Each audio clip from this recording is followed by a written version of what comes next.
Assalamualaikum. Apa khabar semuanya? Selamat pagi, anda bersama saya Pasha Rahim dalam rancangan Apa Khabar Malaysia, bersiaran secara langsung dari Wisma Bernama Kuala Lumpur, dan bersama saya teman pengacara.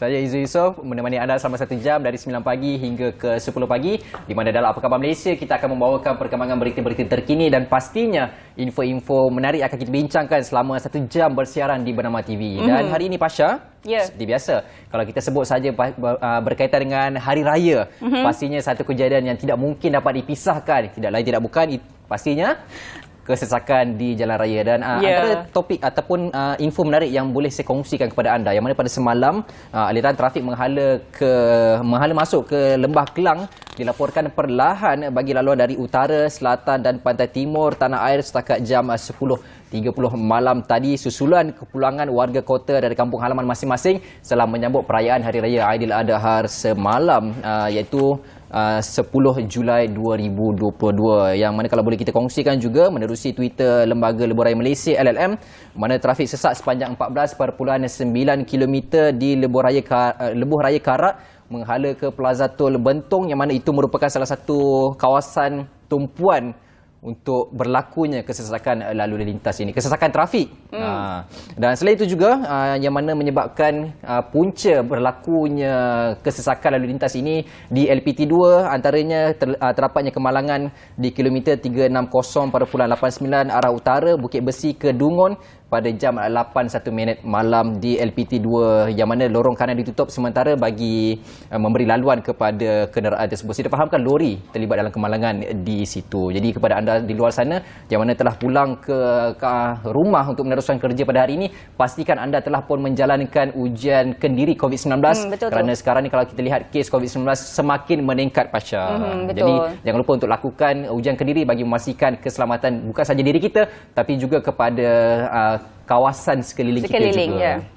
Baik Pasha, kita ada apa lepas ni? Baiklah, seterusnya kita ada berita yang agak menyedihkan lah kan. Sekarang ni, akhir-akhir ni memang cuaca kurang menentu. Jadi salah satu kejadian yang telah berlaku semalam di Pulau Pinang, sekurang-kurangnya 4 rumah di Kampung Jawa Pride di sini mengalami kerosakan yang teruk selepas bumbung zinc kediaman itu diterbangkan angin dalam kejadian ribut yang berlaku kira-kira jam 5 petang semalam. Kata seorang penduduk Asrul Afendi, kejadian ribut itu berlaku dengan sangat cepat, tidak sampai 5 minit, iaitu bermula angin kuat dan diikuti hujan lebat dan ribut. Katanya juga nasib baik 3 rumah yang rosak itu tiada penghuni, dan keluarga yang tinggal di sebuah lagi rumah sempat juga menyelamatkan diri mereka. Sementara itu, keluarga Muhammad Hafiz Abdul Halim yang sedang mengadakan majlis kenduri akikah dan kesyukuran di kampung itu turut berdepan detik cemas selepas kemah majlis diterbangkan ribut ke atas pokok kelapa yang berketinggian kira-kira 20 meter di hadapan rumah. Tapi itulah, alhamdulillah mereka semuanya selamat dan tiada berlaku sebarang kemalangan jiwa ataupun kecederaan di lokasi majlis tersebut.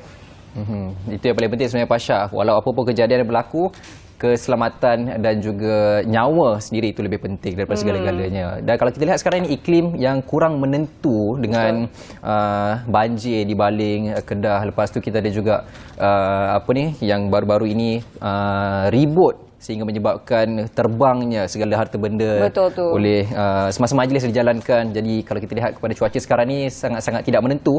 Tapi selepas ini kita akan kongsikan juga berkaitan juga dengan cuaca yang akan kita bawakan tetamunya sebentar nanti. Tapi lepas ni kita ada apa, Pasha? Betul. Sebelum tu kita nak ingatkan dulu kepada penonton di luar sana, kita masih lagi ingin mengingatkan kepada semua pengguna-pengguna dan penonton di luar sana, jika ada ternampaklah apa-apa harga-harga barangan yang naik ataupun penjual yang menjual harga dengan lebih daripada kadar yang telah ditetapkan, anda bolehlah menyalurkan aduan ke e-aduan@kpdnhep.gov.my ataupun boleh melalui talian pusat mereka 1800 866 800 atau terus ke portal e-aduan.kpdnhep.gov.my. Dan Pasha, seperti biasa yang saya maklumkan, yang paling penting adalah pelaksanaan undang-undang dan juga penguatkuasaan itu. Tapi kalau tak ada aduan, maka tak adalah pelaksanaan itu. Betul tu. Jadi kita semua kena jalankan tanggungjawab bersama-sama. Pengguna pun jalankan tanggungjawab dan yang boleh membolehkan penguatkuasaan itu pun berlaku. Dan Pasha, kalau kita lihat cuaca di luar sana macam agak mendung hari ini, tapi kita nak tengok dulu ramalan cuaca yang telah disediakan oleh Jabatan Meteorologi Malaysia untuk ramalan pada hari ini. Kita saksikan dahulu.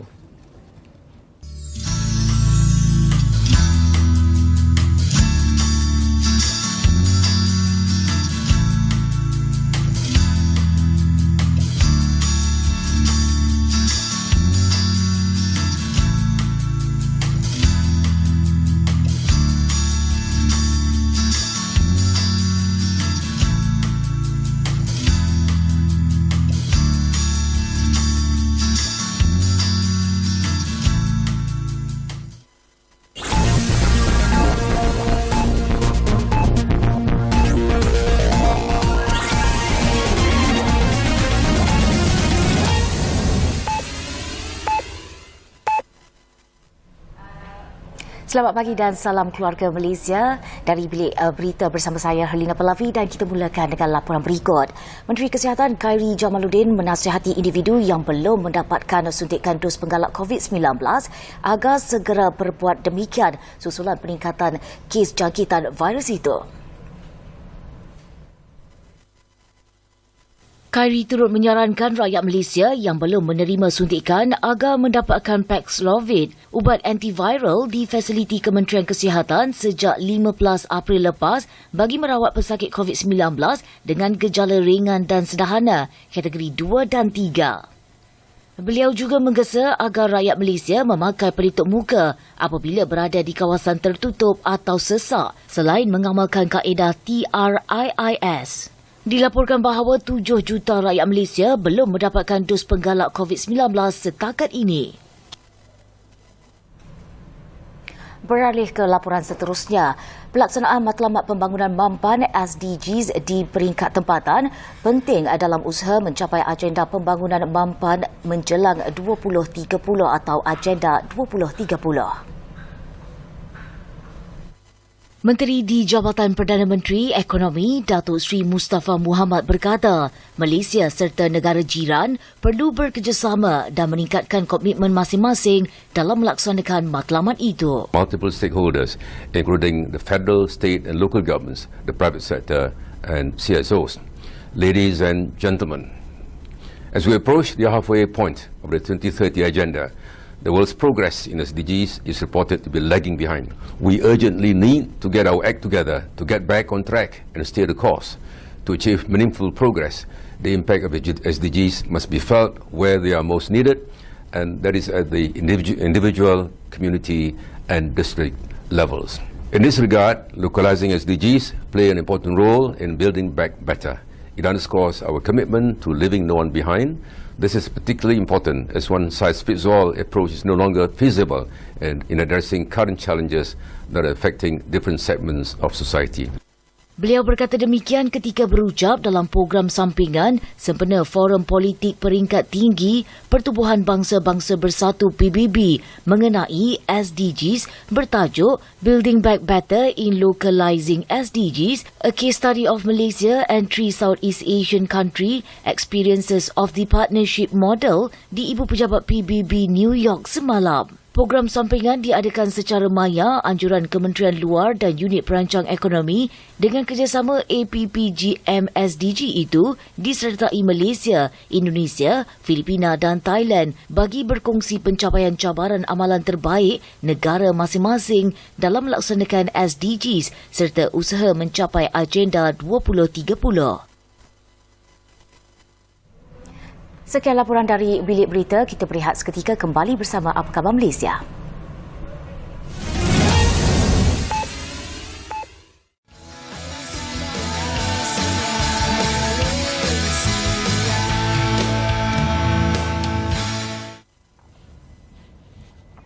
Baik, bertemu kembali dalam Apa Khabar Malaysia, segalanya sentosa. Masih bersama saya Izul Yusof dan rakan tugas. Saya Pasha Rahim. Dan Pasha, apabila kita menyebut berkaitan dengan COVID-19, pastinya tidak lari dua perkara, iaitu yang pertama vaksin dan juga kes jangkitan harian. Dan kalau kita lihat baru-baru ini Malaysia sudah pun dilanda dengan varian baru, iaitu Omicron BA5. BA5, Jadi kepada rakyat Malaysia di luar sana sedang bersama-sama dengan kita, saya difahamkan masih ramai rakyat Malaysia, iaitu sebanyak 7 juta rakyat Malaysia yang masih belum mendapatkan dos penggalak. Jadi saya sarankan kepada anda semua untuk mendapatkan dos penggalak vaksin COVID-19 bagi melindungi diri kita supaya sukar untuk dijangkiti COVID-19 tersebut. Di samping kita melindungi diri kita, kita juga dapat melindungi orang-orang di sekeliling kita. Betul tu. Jadi kalaupun dijangkiti tu mungkin taklah seteruk kan mereka tahap tidak 4 tahap 5. Betul. Dan Pasha, apabila kita menyebut berkaitan dengan alumni, apa yang terlintas di fikiran Pasha? Universiti. Dan hari ini kita membawakan universiti kepada anda. Universiti mana?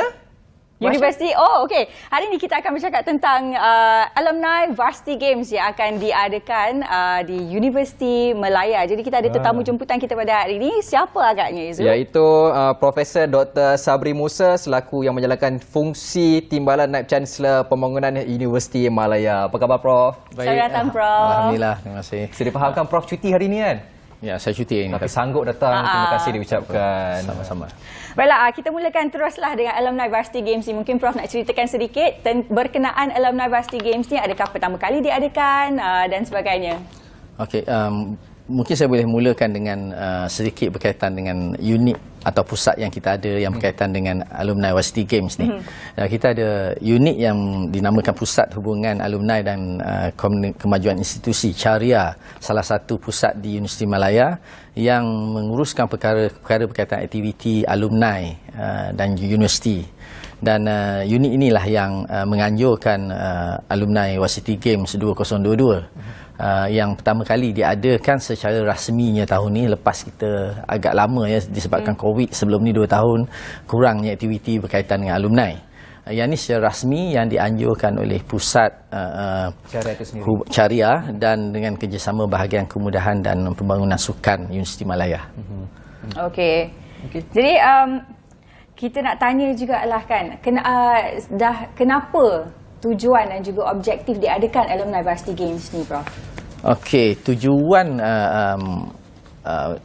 AVG 2022 ni dijalankan adalah semata-mata utamanya untuk menjalinkan hubungan bersama alumni. Caria dengan langkah proaktif kita telah merancang program ini untuk mengeratkan hubungan antara alumni Universiti Malaya di samping mewujudkan budaya alumni yang sihat. Kita akan adakan perlawanan persahabatan yang melibatkan kumpulan-kumpulan daripada alumni dan juga student dan staf Universiti Malaya yang ada. Ini tujuan mengeratkan lagi hubungan dan menggalakkan aktiviti sihat di kalangan alumni dan juga di kalangan staf dan pelajar kita sendiri. Apabila menyebut berkaitan dengan alumni, kita tidak boleh lari dengan komitmen seseorang alumni itu kerana mereka ada komitmen di luar sana sebagai seorang pekerja, majikan, sebagai seorang bos dan sebagainya. Ada juga alumni yang lama, alumni yang baru saja graduan daripada Universiti Malaya itu sendiri. Jadi mungkin Prof boleh kongsikan selaku timbalan yang menjalankan tugas selaku TNC Pembangunan Universiti Malaya, apakah cabaran dalam menarik alumni-alumni, terutamanya alumni yang lama maupun yang baru ini untuk menyertai ASEAN Varsity Game ni? Sebenarnya Universiti Malaya, kalau ikutkan data kita ada dalam 241 orang alumni. Ramai itu sebab kita merupakan universiti yang tertua. Dan banyak juga hubungan-hubungan yang dijalankan di peringkat kolej-kolej hidaman. Kita ada 12 kolej hidaman yang berhubung dengan alumni-alumni yang mereka ada menjalankan aktiviti tersendiri. Tetapi di bawah pusat kita, Caria, kita akan anjurkan yang akan memberikan impak secara menyeluruh, saya kira. Dan inilah inisiatif yang kita ambil supaya dengan bersukan salah satu aktiviti untuk menarik balik pelibatan alumni dan menyedarkan alumni kita di luar sana, walaupun yang lama ataupun yang baru, supaya lebih prihatin dan seperti di luar negara, alumninya memang kuat, very strong. Yang mana kita ingin menggalakkan pelibatan. Saya tak kata alumni kita tidak membantu, tidak menolong, menyokong. Yes, ada ramai alumni kita di luar sana, dan alumni kita pun merupakan top figure di Malaysia, ya, yang sentiasa support dan sokong. Tetapi kita, seperti saya kata tadi, kita ada 216 lebih ribu orang alumni lama dan baru yang kalau boleh kita ingin menyarankan supaya memberikan komitmen yang lebih kepada universiti, giving back to your alma mater. Itu lebih penting saya rasa untuk kita galakkan sekarang ni. Tadi Prof ada sebut pasal top figure kan daripada alumni UM ni. Saya tertariklah sebab kalau Izu nak tahu, kalau you tak tahu, Izu nak tahu, Pandalela Rinong juga merupakan seorang alumni daripada Universiti Malaya juga dan telah memenangi pingat Olimpik Malaysia yang pertama. Jadi bagi pendapat Prof lah, adakah alumni Varsity Games ni akan mungkin menggalakkan ataupun yelah ada atlet-atlet negara yang akan terhasil daripada alumni Varsity Games ni? Ya, semestinya kerana seingat saya Shalin Zulkifli juga alumni kita, dan kita ada yang terkini So Wai Ching yang merupakan juara larian vertikal bangunan, baru memenangi Empire State Building. Last year runners up, this year dia dapat tempat pertama. Dan dengan ada figura-figura yang tertentu di dalam sukan ni, kita rasa akan menggalakkan lagi hubungan, dan bila program-program dijalankan dengan menjemput mereka figura-figura ini datang, akan lebih menambah erat dan juga memberi impak yang lebih kepada program-program sukan yang kita jalankan antara alumni dan juga pelajar-pelajar dan juga staf Universiti Malaya. Soalan cukup muas sikit Prof. Kenapa memilih sukan? Sebab Universiti Malaya ni kita tahu terkenal dengan pelbagai pencapaian mereka. Kita ada akademik, kita ada kajiannya, kita ada sukan, kita ada co-curriculum. Jadi kenapa memilih sukan sebagai topik utama dalam alumni Varsity Games ni? Alumni Varsity Games ini salah satu aktiviti yang kita jalankan oleh pusat syariah kita adalah sukan. Selain sukan, memang kita ada aspek-aspek lain yang kita jalankan dengan alumni kita. Sukan adalah satu perkara yang mudah, yang memang kita kira boleh menarik minat semua orang, masa, dan kita akan jalankan dalam masa satu hari sahaja. Tetapi kali ini kita ada acara-acara tertentu lah yang akan kita jalankan, yang mana initially memang ada minat daripada alumni kita sendiri yang menyuarakan dengan sukan setengah acara tertentu tu akan mudah mendapat pelibatan mereka. Maksudnya ada cadangan daripada ahli-ahli alumni itu sendirilah. Okey, bercakap tentang tu pula, mungkin Prof nak bagi tahu kita apakah antara acara-acara sukan yang akan diadakan untuk alumni Varsity Games ni? Untuk kali ini kita pilih bola sepak, badminton dan juga touch rugby. Okey. Ada tiga acara sukan popular lah kan, popular yang dijalankan, yang memang kita initially dah ada komitmen yang ingin diberikan oleh pihak alumni kita. Ada 3 acara saja buat masa ni, dan kita harapkan semuanya akan, initially memang dah ada yang bagi komitmen untuk mengambil bahagian.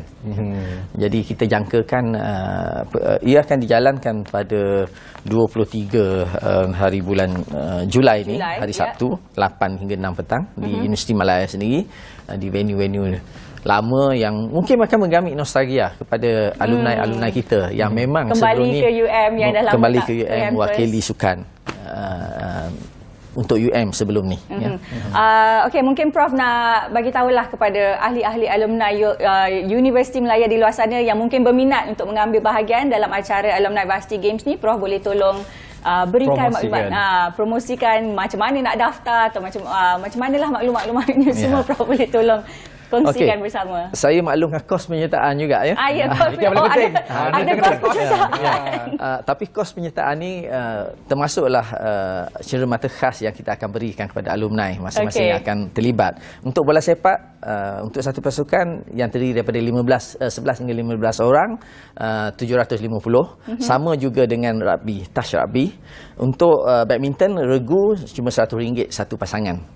So termasuk lain-lain aktiviti yang kita sertakan samalah pada hari tersebut. Ini adalah kos penyertaan.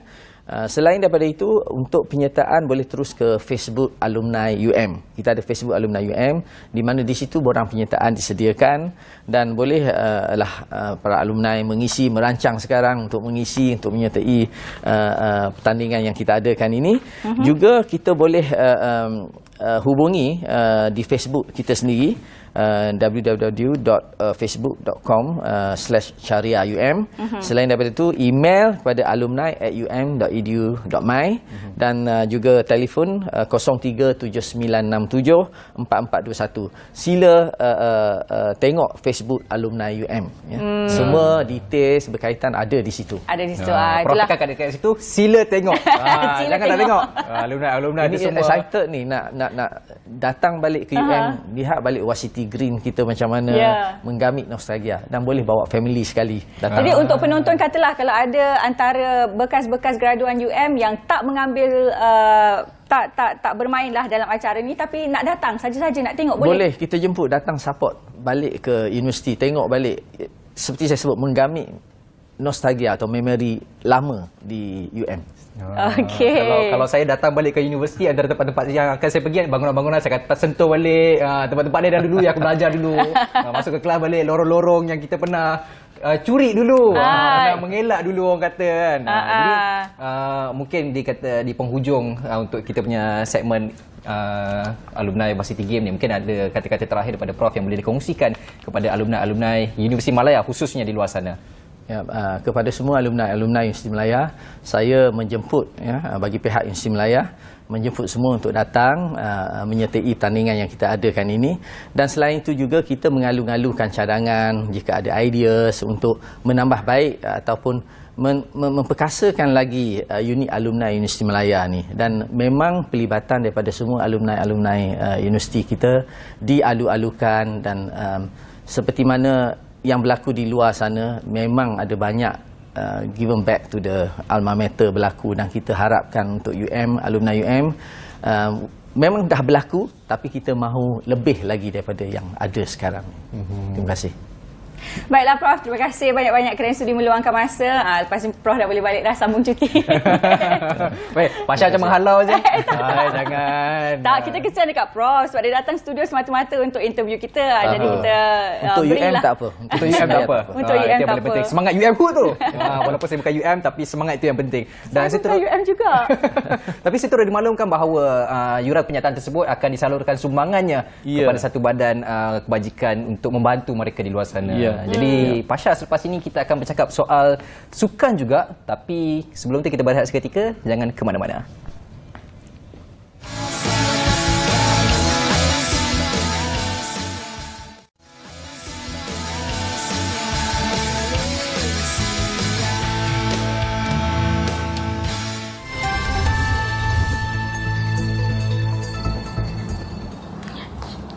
Ya, Assalamualaikum dan selamat sejahtera. Menteri Belia dan Sukan Datuk Seri Ahmad Faizal Azumu berkata sasaran sekurang-kurangnya menggenggam 5 atau 6 pingat emas dianggap lebih realistik selepas penarikan diri jago badminton negara Lee Zijia serta kemalangan yang menimpa pemain squash S. Siva Sanggari. Katanya sebagai contoh, sasaran pingat emas boleh diletakkan kepada atlet terjun Datuk Pandalela Rinong berdasarkan prestasi beliau di kejohanan dunia di Hungary baru-baru ini. Bagaimanapun beliau berkata itu merupakan pendapatnya secara peribadi dan menyerahkan kepada Majlis Olimpik Malaysia MOM dan Majlis Sukan Negara MSN untuk memikirkan semula sasaran pingat emas tersebut. Datuk Seri Ahmad Faizal berkata demikian ketika ditemui pemberita selepas meraihkan 23 bekas atlet pada Majlis Makan Malam sambutan legenda balapan dan Padang Sukan Olahraga Negeri Perak, kelab di Raja Ipoh. Dalam perkembangan sama, Datuk Seri Ahmad Faizal berkata pihaknya mengharapkan 102 atlet negara yang bakal beraksi pada tamasya sukan kedua terbesar di dunia itu mempamerkan aksi terbaik sekaligus mengharumkan nama Malaysia di pesada antarabangsa. Baik, saya kira itu sahaja laporan dari Biro Bernama Perak. Terima kasih.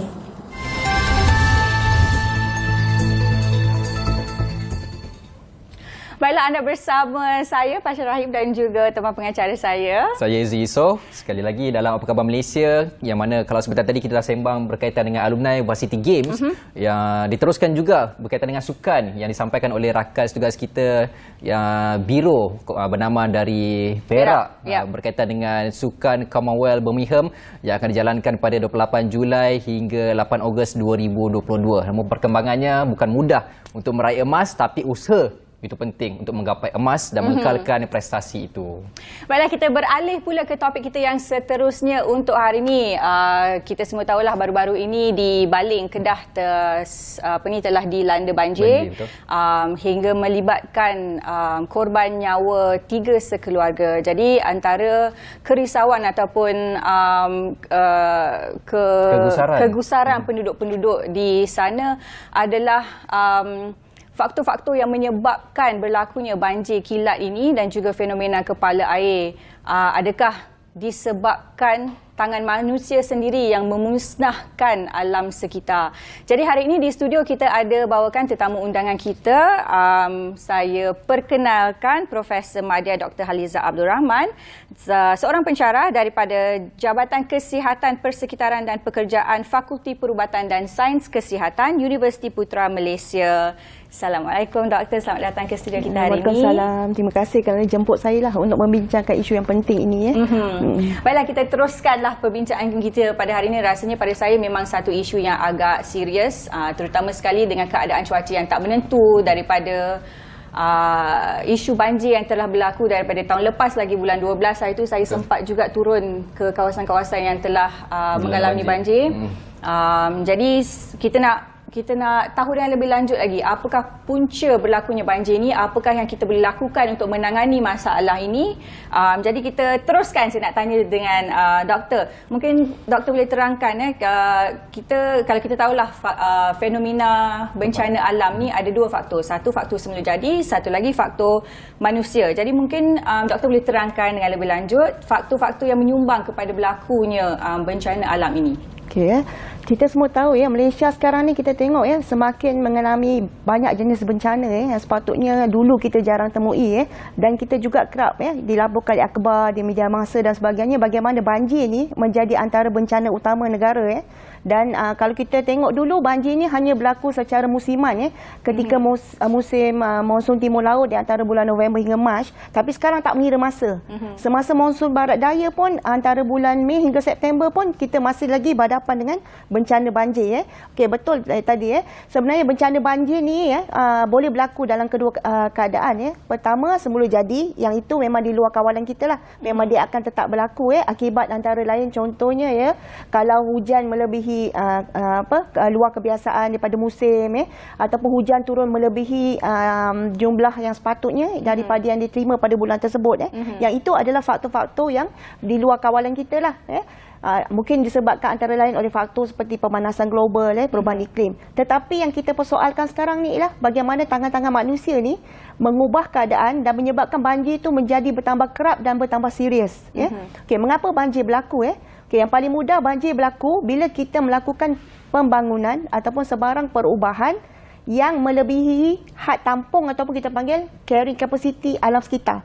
Sebab kalau alam sekitar tu berlaku perubahan yang sangat minimum ataupun kecil, dia boleh membaik pulih diri dia sendiri dan maka banjir tu boleh diserap.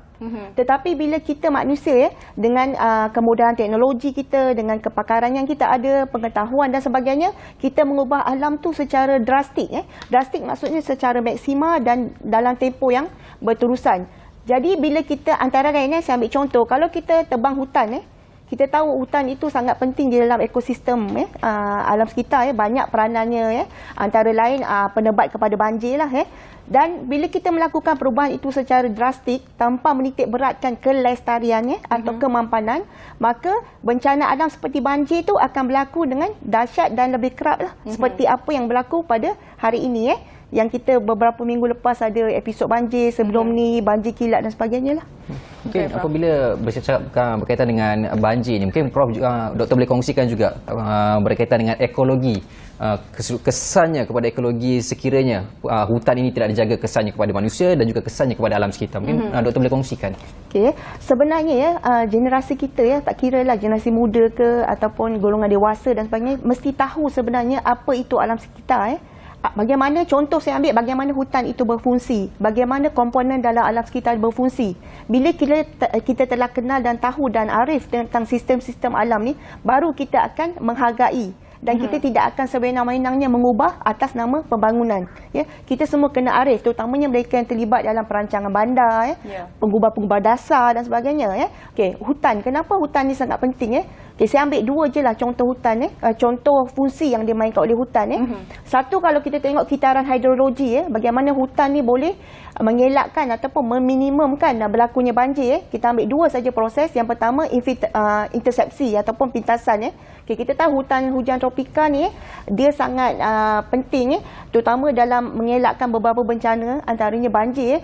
Bila berlakunya hujan lebat, bila kita ada dirian hutan yang padat, kita tahu hutan tropika ni sangat padat, ada beberapa lapisan dan sebagainya, maka proses pertama yang akan berlaku adalah intersepsi atau pintasan, di mana hujan tu berlaku dan hujan itu akan dibiaskan ataupun diserakkan oleh silara pokok-pokok tadi. Maka hujan itu tidak jatuh terus kepada permukaan tanah dan tidak berlaku proses air larian yang membawa hakisan tanah terus ke sungai dan sebagainya, sungai mendak ataupun cetek dan berlaku banjir. Itu pertama, intersepsi, di mana dia menapis hujan tu direct jatuh kepada permukaan tanah. Yang kedua, proses penting yang dimainkan oleh pokok-pokok di dalam hutan ni, sebab tu kita tak boleh ganggu gugat secara melampau, sebab proses infiltrasi atau kita panggil proses penyerapan air, penyusupan air itu ke dalam tanah. Okay, kita tahu pokok ni dia ada silara dia, batang dia, dahan dia, akar dia. Tu semua ada peranan penting. Sebab tu kita kena pelihara hutan kita ni sewajarnya. Bila hujan berlaku, bila ada proses tadi saya kata intersepsi, dia dah biaskan dan tepiaskan air tu secara tidak langsung dari elak jatuh tanah, dia akan melalui proses laluan daripada macam batang dia, daun, akar, dan akhirnya dia akan diserap oleh akar daripada pokok-pokok hutan tadi. Bila air itu telah diserap, maka hujan yang lebat tak kisahlah berlaku di luar kawalan ke akibat proses lain ke, maka hujan tu telah diperlahankan, di mana proses tadi intersepsi, infiltrasi tadi, akar dan sebagainya akan memegang kumin-kumin air tadi, akan menyerap air itu, menyusupkan dia ke dalam tanah menjadi air bawah tanah dan sebahagiannya akan mengalir ke dalam sungai. Maka bila berlaku hujan lebat, tidak akan mudah berlaku banjir, melainkan jika kita manusia mengubah hutan itu kepada ekosistem yang tidak sepatutnya. Kita ubah guna tanah tu kepada guna tanah lain, tetapi kita tidak mempertimbangkan aspek yang kita panggil kemampanan ataupun kelestarian alam sekitar. Jadi memang fungsi hutan ni memang sangat pentinglah untuk bukan saja untuk kita menjaga kehijauan alam sekitar, tapi ada fungsinya yang praktikal juga. Jadi mungkin doktor boleh kongsikan juga dalam hal mitigasi bencana alam, siapa dan apakah yang perlu dilakukan untuk menangani isu ni, doktor? Okey, bila dah berlaku sesuatu bencana, bagi saya itu sudah terlambat. Kita sebenarnya boleh mengelakkan pelbagai bencana kita dengan akal kita, dengan teknologi yang kita ada, dengan kepakaran kita boleh mengelak bencana ataupun sekurang-kurangnya meminimalkan berlakunya bencana. Sebab apa? Sebenarnya bencana-bencana ni sebenarnya boleh dielak jika kita merancang dengan betul. Bukan tidak boleh mendebang hutan. Kita tak adalah nak reserve ataupun kita wartakan semua hutan kita ni sebagai hutan simpan tanpa menjalankan sebarang pembangunan. Boleh, tetapi ada had dia. Kita kena ambil kira dia punya daya tampung sesuatu kawasan. Okey, kalau contoh kita ambil kalau kawasan hutan tu terletak di kawasan tanah tinggi macam Cameron Highland, macam Gunung Inas ataupun macam Gunung Jerai, di mana dia punya kesensitifan tu lagi ketara, di mana bila hutan ini ataupun sebarang pembangunan sebenarnya kita tak boleh jalankan di kawasan yang melebihi kecerunan 25 darjah Celsius lah. Kita istilahkan dia sebagai kawasan sensitif alam sekitar. Tetapi manusia biasanya kan bila dia menjalankan pembangunan, mungkin dia hanya memikirkan faktor keuntungan bagi saya, ataupun dia tidak didedahkan dengan ilmu ataupun maklumat bagaimana alam sekitar ni boleh berubah jika kita mengubah dia secara ketara ataupun drastik, menyebabkan bila pembangunan dilakukan mereka kita katakan orang kata apa, belasah saja ataupun panggil tanpa perancangan yang betul. Sebab tu berlakunya hakisan tanah di kawasan tanah tinggi yang menyebabkan banjir kilat, banjir dan sebagainya lah. Jadi nak menyalahkan alam tu bagi saya tidak wajar sebab kita diberi akal, diberi fikiran, teknologi dan sebagainya. Kita boleh sebenarnya berkawan dengan alam ni, menjadi seorang yang lebih mesra alam, dan dua-dua pihak iaitu manusia dan juga alam ni akan win-win situation ataupun situasi menang-menang lah. Betul. Topik perbincangan ni sebenarnya bagi saya sangat-sangat menarik sebab sangat penting terutamanya untuk bukan saja untuk generasi kita sekarang lah, sebab alam sekitar ni penting untuk kita jaga demi generasi muda, anak-anak kita yang akan datang. Sebab kalau alam sekitar, bumi kita ni musnah, apa akan jadi kepada mereka? Baiklah, sekarang ni Izzul, kita akan sambung lagi perbincangan kita dengan doktor. Tengah panas ni, tengah panas. Tapi Fasha, doktor, kita berehat seketika, jangan ke mana-mana.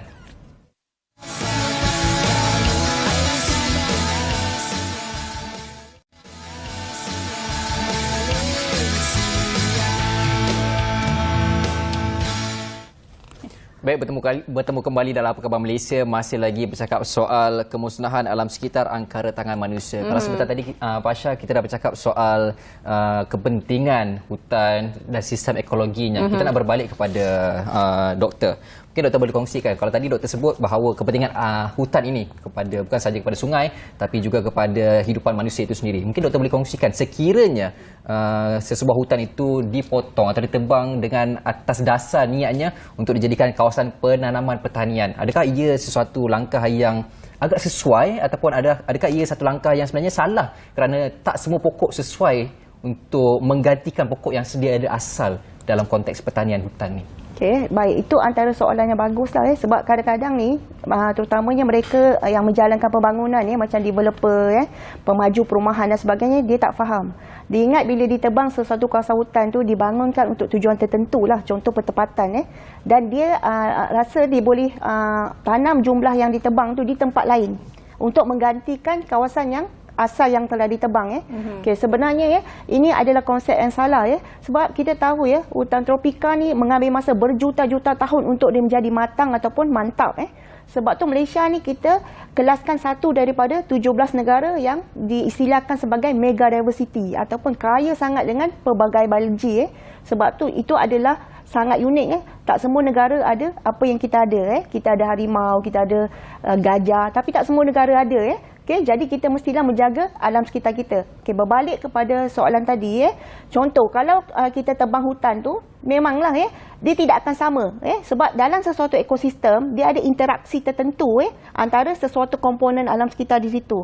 Contoh kalau komponen atmosfera ataupun udara berinteraksi dengan komponen biosfera ataupun hidupan di dalam hutan tu contoh pokoknya, dia punya haiwannya, dia punya bakterianya, mikroorganisma dan sebagainya. Maka bila kita ubah, kita tebang terutama di kawasan yang kita kata ada satu kita panggil spesies-spesies yang unik okay, contoh kita pernah kehilangan kita punya badak sumbu Sumatera kan, yang berada di Endar Rompeng kali terakhir dia meninggal badak sumbu terakhir tu Iman yang dia kena kanser kan, dan dia telah meninggal dan kita telah pupus sepenuhnya kita punya badak sumbu Sumatera. Tu antara pengajaran yang baiklah. Okey, tadi bila kita tebang hutan kita telah ubah ekosistem di situ dan kita juga yang paling penting telah mengganggu-gugat hidupan termasuklah pokok-pokoknya, termasuklah dia punya spesies haiwan tertentu. Maka tidak akan sama walaupun kita ubah, kita pindahkan ke kawasan lain, tanam cari kawasan lain, kita tanam hutan yang sama, pokok yang sama, tetapi dia tidak akan sama dengan interaksi asal Sebab tu saya kata bila kita menjalankan pembangunan, kita kena tengok aspek tertentu. Kalau kawasan tu sangat sensitif saya nasihatkan janganlah dibangunkan banyak lagi kawasan lain sebab fungsi yang dimainkan oleh ekosistem asal tu tidak mungkin boleh dikembalikan semula Sebab kalau katakan harimau, dia mungkin ada di hutan tertentu macam Royal Belum dia tidak ada di kawasan lain. Kalau kita bangunkan Royal Belum, maka bila spesies ataupun habitat harimau tu terancam, kita tak boleh gantikan balik dia punya habitat semula jadi tu dengan apa yang kita tanam semula. Baiklah. Kita nak bercakap pula tentang pembangunan di kawasan-kawasan bandar. Sekarang ni memang kita dah tengok ibu kota kita ni memang dah pesat, memang dah sangat padat. Jadi disebabkan itu sekarang ni pembangunan mula pula beransur lebih ke kawasan-kawasan luar bandar pula. Jadi bagaimana kejadian banjir di kilat di ibu kota ni dan juga di kawasan-kawasan bandar ni, adakah kerana kurang perancangan ataupun kerana sistem perparitan yang kurang yang tak mencukupi, dan mungkin bagaimana bagi pendapat Doktor lah perkara ini boleh kita atasi? Okey, bercakap tentang banjir kilat ni, sekarang ni Malaysia macam menjadi ketakutan bagi masyarakat kita. Bila hujan lebat sikit, masing-masing dah mula risau. Takut banjir. Sebab kita ada pengalaman yang paling teruk di Selangor, yang tahun lepas, tahun 2021 kan. 2020 hingga 2021 Januari, di mana berlaku banjir yang sangat teruk di kawasan, boleh katakan yang sangat membangun, di kawasan bandar Shah Alam, Taman Seri Muda. Jadi saya rasa sekarang ni dengan banyaknya kejadian banjir, masyarakat agak cuak lah bila berlaku hujan lebat. Dan kita tak boleh salahkan hujan, sebab hujan lebat tu berlaku di luar kawalan kita. Tetapi kita yang menyebabkan hujan lebat tu berlaku. Dengan berlaku pemanasan global, di mana pembebasan gas rumah hijau seperti karbon dioksida, sulfur dioksida, nitrogen dioksida, semua gas-gas ni dibebaskan oleh aktiviti manusia, antara lain contoh pengangkutan. Sebab tu kita galakkan guna pengangkutan awam supaya gas-gas ni kurang dilepaskan. Industri membebaskan juga gas rumah hijau. Bila berlaku gas rumah hijau ni, komponen-komponen alam sekitar macam udara, komponen atmosfera akan berubah, dan hidrologi dan sebagainya akan berlaku interaksi dan sebagainya, maka berlaku hujan yang di luar ataupun di luar waktunya atau lebat daripada biasa. Sebenarnya itu hujan sebagainya yang di luar waktu biasa dan kelebatan bertambah tu akibat manusia juga sebenarnya. Di mana kita ada hidrologi terganggu, macam saya cakap tadi kan, peranan hutan telah dinyahkan. Jadi berlakulah bencana-bencana tadi. Okey, kenapa berlaku banjir kilat di kawasan bandar? Pertama, bandar ni kita tahu dia pusat aktiviti manusia kan, pusat ekonomi, pusat perbankan dan industri. Jadi kita membangunkan dia melebihi daripada sepatutnya. Maksudnya kita drastik dan kita menekan alam sekitar di situ secara keterlaluan, sehingga alam sekitar tu membalas balik dalam bentuk bencana. Contoh, bila kita dah buat pembangunan, kita tidak seimbangkan dengan langkah-langkah tebatan. Contoh sistem perparitan kita tengok kan. Kenapa bila kita dah buat pembangunan tapi kita tak buat pula sistem parit baru dan parit sedia ada tu pula cetek dengan sampah sarap dan sebagainya, maka bila berlaku hujan lebat, air tu nak ke mana? Dan kita pula ada banyak lapisan-lapisan yang kita telah tarkan sebagai jalan raya ataupun kita simen sebagai tempat parking. Maka bila hujan tu ke mana dia nak menyusup? Ke mana sepatutnya dia jatuh masuk ke dalam tanah menjadi air bawah tanah. Tapi bila kita telah jadikan di kawasan jalan raya, kawasan industri yang kita simen, so air tu akan pergi, tidak boleh menyusup, dan dia akan pergi cari kawasan-kawasan yang dia boleh mengalir lah, macam longkang parit. Tetapi malangnya parit dan longkang tu tersumbat dan cetek, maka bila air hujan lebat sekejap saja air akan naik dan menjadinya banjir kilat. Jadi dekat situ Pasha, kesedaran berkaitan dengan penjagaan alam sekitar ini sangat-sangat penting sebenarnya. Apabila kita menyebut berkaitan dengan bandar, Doktor, kita tahu kalau dulu orang suka berpindah ke bandar untuk meningkatkan taraf hidup mereka. Tapi sekarang konsep developer ini mereka membawa bandar ke hutan, which is pindah ke luar bandar. Tapi bukan saya nak sebut berkaitan dengan luar bandar. Berkaitan dengan bandar, banyak developer yang memperkenalkan konsep bandar mesra hijau, yang mana membawa hutan ke bandar. Jadi pendapat doktor sendiri, adakah ia sesuatu yang patut sebenarnya dilaksanakan bagi mengekalkan ekosistem di bandar ini supaya dapat mengelakkan banjir kilat dan sebagainya, ataupun adakah perlunya ada satu mekanisme baharu bagi mengekang perkara-perkara banjir kilat contohnya daripada berlaku? Sebenarnya walaupun agak terlambat, kita sangat ala-alukan sekurang-kurangnya kita telah melakukan sesuatu sebab bila kita lakukan sekarang, nanti faedahnya akan dinikmati oleh generasi akan datang kita punya anak cucu. Sekurang-kurangnya mungkin kita alami sekarang ni banjir kerap mungkin dapat dikurangkan sebenarnya bila kita membangunkan sesuatu kawasan, contoh kalau pemaju dia dapat satu tanah dia nak buat projek perumahan, dia patutnya patuh kepada Akta Perancang Bandar dan Desa ataupun Akta Kerajaan Tempatan, di mana mereka kena mereserve atau mewartakan 30% daripada kawasan yang dibangunkan tu sebagai kawasan hijau. So dia hanya boleh bangunkan sebanyak 70% saja. Tetapi kita tak tahulah mungkin kelemahan pengawasan undang-undang ataupun kecuaian ataupun lebih memikirkan keuntungan, maka semua kawasan tu mungkin sepatutnya dia reserve 30%, dia hanya reserve 10%, 20%. Maka tidak ada kawasan hijau. Biasa sekarang kalau kita tengok kawasan yang baru dibangunkan, kita ada jumpa tasik kan, kita ada jumpa kawasan jogging, kita ada jumpa kawasan-kawasan kita panggil open area. Itu semua tujuan dia untuk menyeimbangkanlah proses pembangunan dengan mengelakkan bencana, di mana macam contoh tasik buatan tu boleh menakung air hujan. Maka saya rasakan pemaju juga perlu ada kesedaran, jangan terlalu memikirkan keuntungan, mempertimbangkan aspek alam sekitar ni supaya masyarakat terutamanya yang membeli sesuatu kawasan perumahan sebagai contoh kan, tidak mengalami bencana yang kerap akibat kecuaian mereka itulah. Jadi sebenarnya dekat situ Pasha, kalau kita lihat daripada jawapan doktor, bukan sebenarnya keuntungan yang dicari, tapi sebenarnya keselesaan dan keselamatan itu sebenarnya lebih penting. Betul. Dan juga demi kelestarian alam sekitar, bukan saja alam sekitar tapi kelestarian kehidupan itu sendiri. Baiklah Prof, rasanya kita ada masa sikit lagi kot. Saya nak tanya ni lah, berkaitan juga dengan isu banjir, bencana alam dan sebagainya. Kita banyak dengar tentang perubahan iklim. Benda ni memang kita dah selalu dengar lah daripada dulu, zaman sekolah dulu kan. Tapi sampai sekarang belum lagi ada apa-apa tak nampak jalan penyelesaiannya. Jadi terutama sekali macam dulu kita tahu kedudukan Malaysia kan, semenanjung kita terlindung daripada ribut taufan, dan juga macam contohnya negara seberang di Indonesia ada kejadian gempa bumi dan juga gunung berapi. Jadi Malaysia sendiri ni, kedudukan kita lah semenanjung kita sebenarnya sangat-sangat terlindung daripada perkara-perkara ini berlaku. Mungkin pendapat doktor mungkin boleh ceritakan macam mana perubahan iklim ni sekarang ni, kesan yang kita hadapi disebabkan oleh perubahan iklim ni. Sebenarnya kebimbangan bagi masyarakat global sekarang adalah isu perubahan iklim yang hasilnya daripada pemanasan global. Tidak ada satu negara pun yang akan terlepas daripada impak perubahan iklim. Perubahan iklim ni bukan dia punya kesan tu sekarang.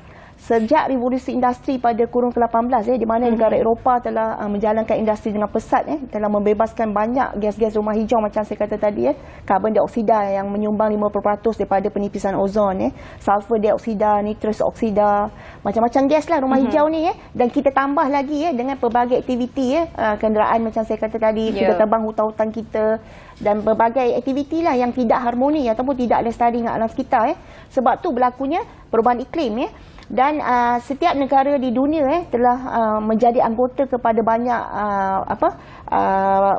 pertubuhan ataupun banyak konferen ataupun macam-macam anjuran PBB ni. Tujuan dia untuk mengurangkan kandungan gas rumah hijau yang boleh menipiskan ozon tadi, supaya tidak ada impak yang ketara. Sekarang ni kita tengok banjir berlaku akibat kesan pemanasan global, kenaikan aras laut, di mana kawasan-kawasan rendah diramalkan banjir dia akan tenggelam. Sebab tu Jakarta dipindahkan ibu negara dia ke Kalimantan, sebab dijangka tenggelam. Dan antara lain kesan-kesan lain banyaklah, peningkatan penyakit tertentu. Sebab tu sekarang kita tengok penyakit seperti denggi, penyakit leptospirosis dan sebagainya meningkat. Sebab bila bertambah panas, tempoh nyamuk mengeramkan telur dia bertambah pendek. Bila bertambah pendek, lebih banyak nyamuk dibebaskan dan dia akan menyebabkan lebih banyak penyakit akibat kesan daripada perubahan iklim. Sekarang ni untuk mencegah perubahan iklim tu tak mungkin. Cuma kita boleh memperlahankanlah Antara lainnya kita mereservekan hutan kita, tapi bukan satu negara, satu dunia. Kita kena reservekan hutan kita. Kita banyak menggunakan kenderaan awam. Kita banyak juga hidup secara lestari dengan alam, mengamalkan 3R sebagai contoh. Mengamalkan kita semula. Semua ni ada tujuan. Bukan kita suka-suka. Semua yang kita praktikkan ni tujuan dia untuk membolehkan kesan perubahan iklim tu diperlahankan, bukan menghapuskan, tapi sekurang-kurangnya kita berusahalah supaya kesan dia nanti, bencana alam yang lebih ketara dan sebagainya tu dapat dikurangkan dan masyarakat dunia dapat hidup dengan lebih sejahtera dan harmoni. Sebab tu alam sekitar ni bagi saya jangan diganggu-gugat secara melampau dan drastik. Pertimbangkan juga aspek kelestarian alam sekitar bila kita buat pembangunan, dan setiap generasi tak kira tua muda dan sebagainya mesti memahami kepentingan alam sekitar dan menjaga alam sekitar supaya kita dapat hidup dengan aman dan sejahtera. Jadi dekat situ mencegah lebih baik daripada merawat. Betul. Tapi sekarang ni kita dah terlewat sikit untuk mencegah, jadi kita kenalah memperlahankan efeknya. Baiklah. Terima kasih Dr. Sugeng sebab sudilah meluangkan masa untuk kita berbincang tentang topik ini. Sebenarnya kita bukanlah untuk nak mencari salah sesiapa, tetapi untuk mengetahui punca sebenar berlakunya bencana-bencana alam ini dan supaya kita boleh mengelakkan dari berlakunya kejadian-kejadian terutama sekali yang mengorbankan nyawa rakyat. Bencana-bencana seperti banjir kilat, bencana banjir, tsunami dan sebagainya dapat kita elakkan. Jadi setakat itu saja yang dapat kita kongsikan dalam Apa Khabar Malaysia edisi hari ini. Sebenarnya banyak lagi kita nak bincangkan, tapi betul, kalau kita cakap pasal isu ni memang tak habis. Betul. Tak akan habis, Izu. Jadi kita akan bersama esoknya dalam topik yang lebih menarik bersama saya Izu Yusof dan saya Fasha Rahim. Assalamualaikum. Jaga diri, jaga kesihatan semua. Kita jumpa lagi.